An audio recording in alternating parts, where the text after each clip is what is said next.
A U.S. Air Force pilot flying behind the lead aircraft reported what he saw in the moment of weapons release over Fordow, Iran. According to Air and Space Forces magazine's confirmed reporting, his words were, "This was the brightest explosion that I've ever seen. It literally looks like daylight." What created that explosion was a GBU-57 Massive Ordnance Penetrator, a 30,000-pound bomb that had just tunneled more than 200 feet through rock and reinforced concrete before detonating inside a nuclear enrichment facility buried deep inside a mountain. The aircraft that delivered it, a B-2 Spirit stealth bomber that had flown undetected from Missouri to Iran and back, a round trip of over 10,000 miles, without a single Iranian air defense system firing in response. Iran spent decades and billions of dollars burying its most critical military infrastructure deep underground, specifically to survive a U.S. air campaign. The B-2 Spirit stealth bomber was built to reach those targets anyway. Here is what it did. Iran's strategy for protecting its most critical military assets was straightforward: put them underground, not just in bunkers, inside mountains. The Fordow uranium enrichment plant, Iran's most protected nuclear facility, is estimated to be approximately 80 to 90 meters underground, according to Wikipedia's confirmed entry on the 2025 U.S. strikes on Iranian nuclear sites. It was built inside a mountain near Qom, specifically chosen for its rock depth. U.S. military officials noted, according to Air and Space Forces magazine, that you do not build a multi-layered underground bunker complex with centrifuges and other equipment in a mountain for any peaceful purpose. Beyond Fordow, Iran also buried ballistic missile storage facilities and launch infrastructure in similar hardened tunnel complexes across the country.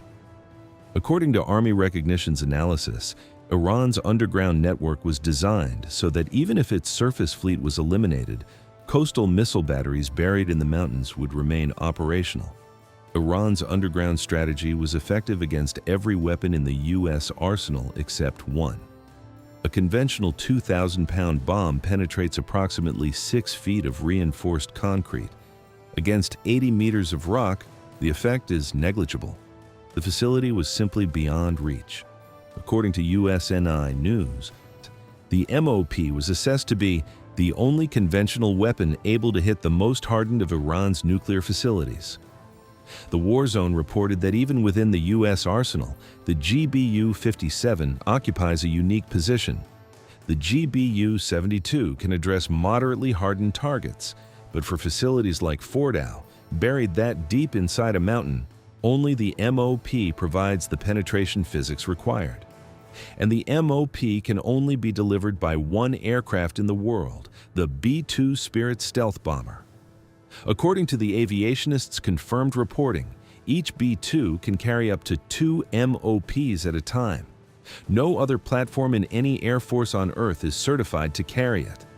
The B-2 Spirit is a flying-wing stealth-heavy bomber built by Northrop Grumman, with 19 aircraft currently in active service with the U.S. Air Force, according to Army Recognition.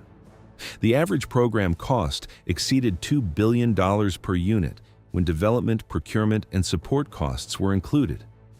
Its defining features for this mission, an internal weapons payload of over 18 tons, carried entirely inside the aircraft with no external pylons that would create radar reflections. A stealth configuration that combines radar-absorbent materials, reduced infrared signature, acoustic suppression, and a flying wing design that eliminates vertical surfaces reflecting radar waves, and an unrefueled range of approximately 6,000 nautical miles, extendable to intercontinental distances with aerial refueling. According to Army Recognition's analysis, the B-2 integrates 3 capabilities simultaneously that no other operational aircraft combines: stealth penetration, heavy payload delivery, and global reach.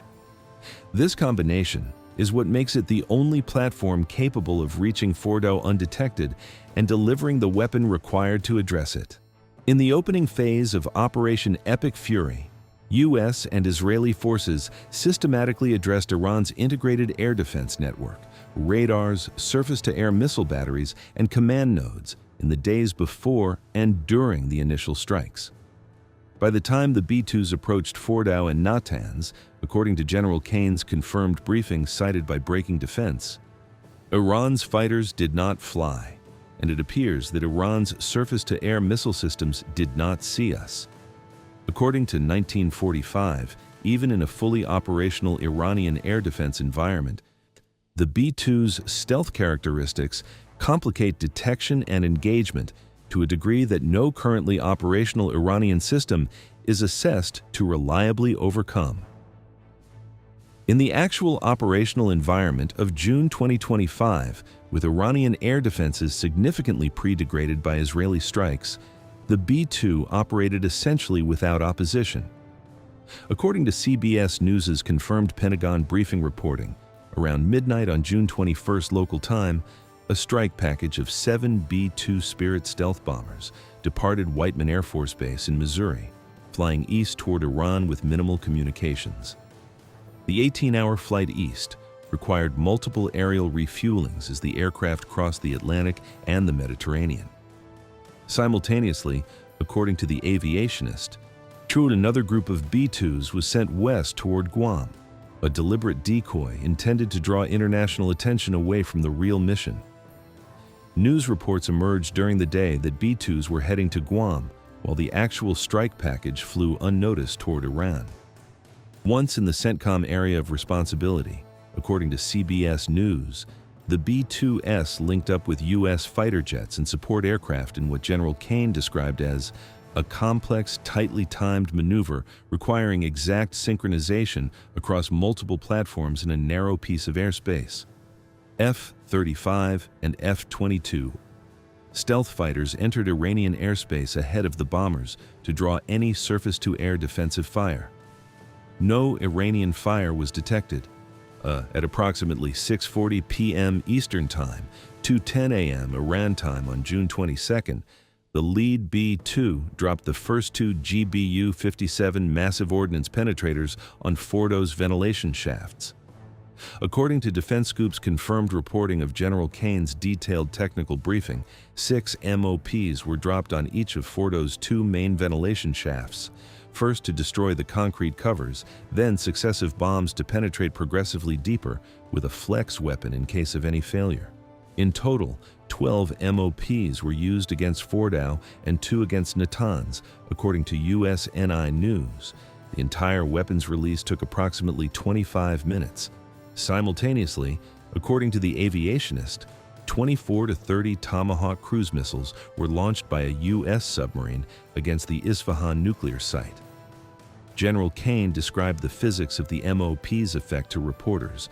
According to Defense Scoop, a bomb has 3 effects that causes damage: blast, fragmentation, and overpressure.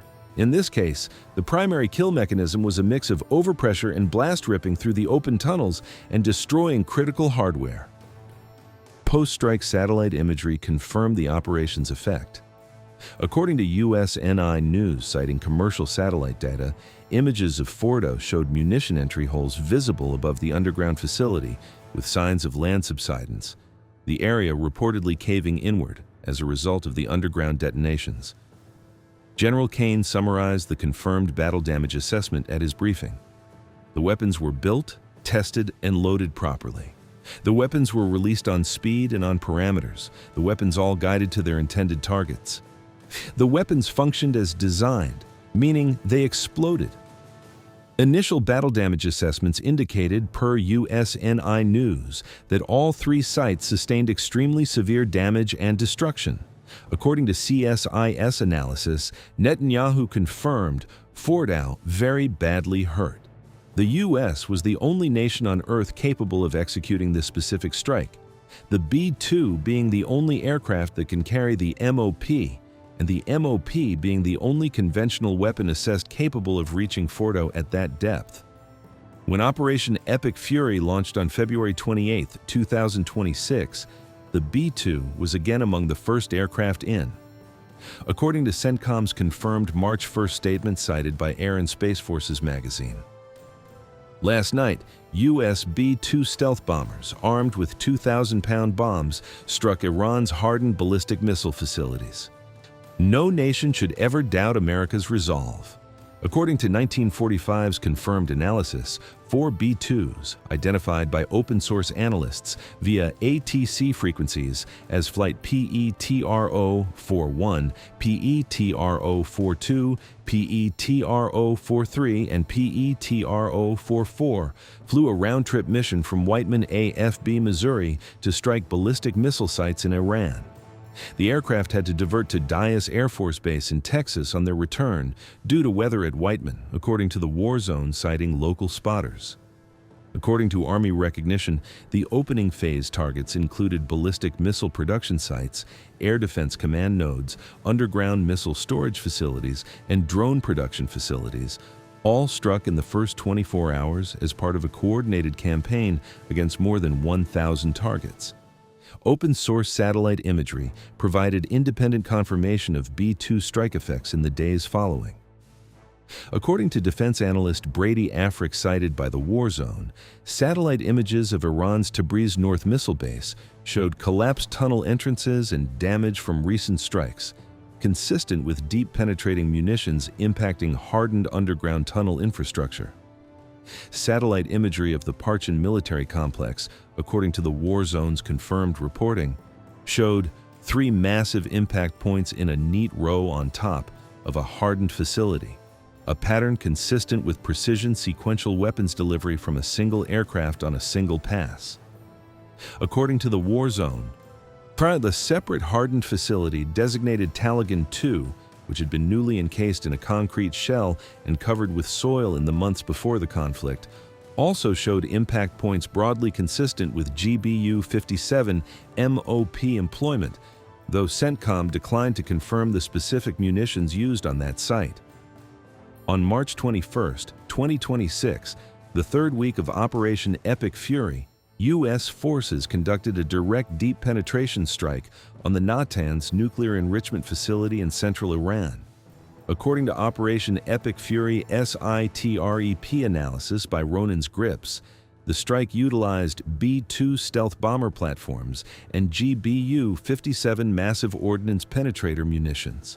This was the third confirmed B-2 engagement with Iran's nuclear infrastructure, following the Midnight Hammer strikes of June 2025 and the opening Epic Fury strikes of March 1, 2026.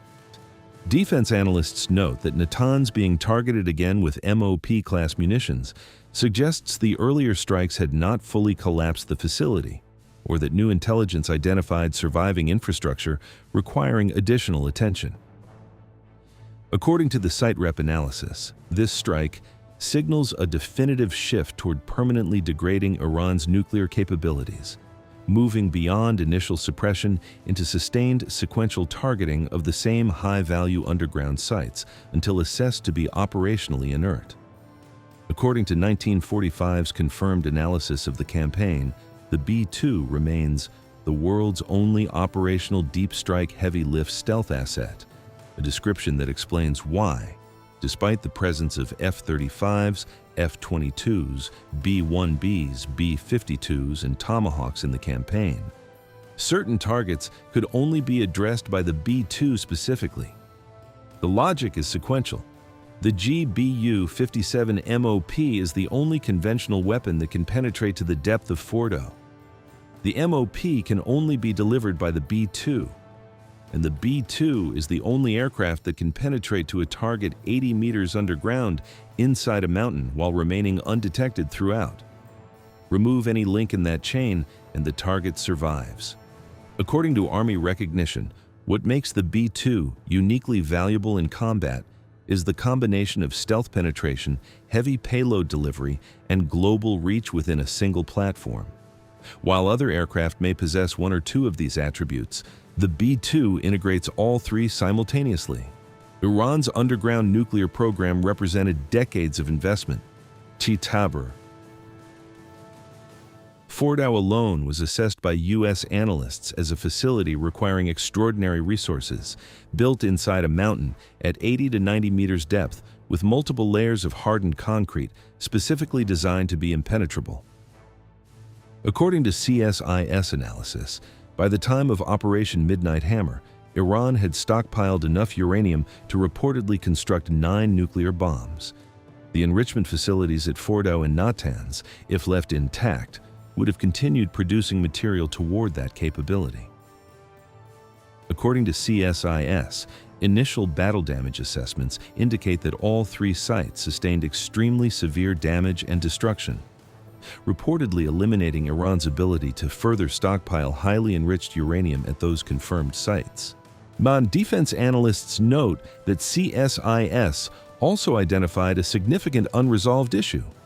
The location of Iran's existing stockpile of 60% enriched uranium, material that had reportedly already been produced, remains unclear, representing what CSIS described as a critical proliferation risk that the strikes alone did not fully resolve.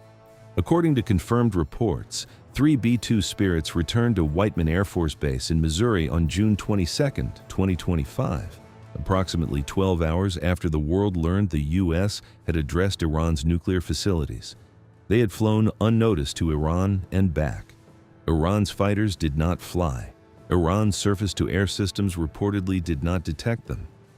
The targets they addressed, buried under mountains of rock that no other aircraft could reach, reportedly sustained extremely severe damage.